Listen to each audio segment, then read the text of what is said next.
নাই করি, সকল বলি সাল্লাল্লাহু আলাইহি ওয়াসাল্লাম। আজকে আমি আপনাদের সম্মুখে দণ্ডায়মান উপস্থিত হয়েছি নামাজ সম্পর্কে আলোচনা করার জন্য। আজ আমরা মুসলিম জাতি নামাজ থেকে অনেক দূরে সরে আছি, সুতরাং আমাদেরকে সময় মোতাবেক নামাজ আদায় করাকে সর্বোচ্চ গুরুত্ব দিতে হবে। যারা নিজেদের জীবনে নামাজ কায়েম করতে পারে না, তাদের দ্বারা দিন কায়েম সম্ভব নয়। বিশেষ করে যখন আমরা কাজের মধ্যে ব্যস্ত থাকি, তখন আমরা বলি যে পরে নামাজ পড়ে নেবো, কিন্তু কখনো কখনো দেখা যায় জামাত বদ্ধ হয়ে যায়, নামাজ পড়া হয় না, বরং একা একা পড়ে নেওয়া শরীয়তের দৃষ্টিতে খুবই অন্যায়, অপ্রীতিকর। কারণ সময় মতো নামাজ পড়লে নামাজের অধীনে থাকা হয়, সময় মতো নামাজ না পড়লে নামাজের অধীনে থাকা হয় না, বরং নামাজ তখন ব্যক্তির অধীনে চলে যায়। যখন ইচ্ছা তখন নামাজ পড়লে নামাজ হয় না, আমাদের নামাজে গুরুত্ব দিতে হবে। একজন মুমিন কখনো নামাজকে নিজের অধীনে নিতে পারে না, বরং তাকে অধীনে থাকতে হবে। নামাজের নির্দেশ অনুযায়ী চলতে হবে। নামাজের মর্যাদা অনেক উপরে, নামাজের কাজের মর্যাদা সমান নয়।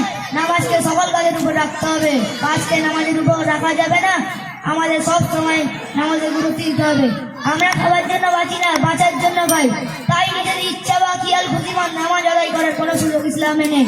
5টা শ্রেণী নামাজ পড়বো, বৈঠক শেষ করে নামাজ পড়ে নেবো, এমন কথা বলার অবকাশ ইসলামে নেই।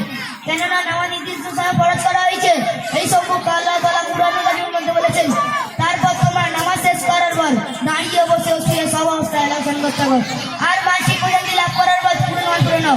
মূল্যত নামাজ নির্ধারিত করার জন্য মুমিনদের ফরজ করা হয়েছে। যথাযথ সময়ের মূল্য দেওয়া মুমিনদের অন্যতম একটি গুণ।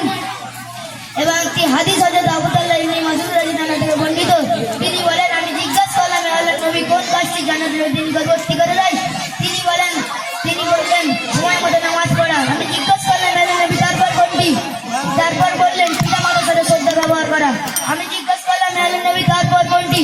তারপর বললেন রাসূল সাল্লাল্লাহু আলাইহি ওয়াসাল্লাম বললেন আল্লাহ তাআলা পথে জিহাদ করা। আল্লাহ তাআলা মুসলিম উম্মতকে সঠিক তরিকায় সঠিক পদ্ধতিতে নির্ধারিত সময়ে নামাজ আদায় করার তৌফিক দান করুন। ফরজ নামাজের পাশাপাশি নফল নামাজ আদায় করার তৌফিক দান করুন। নামাজকে পড়া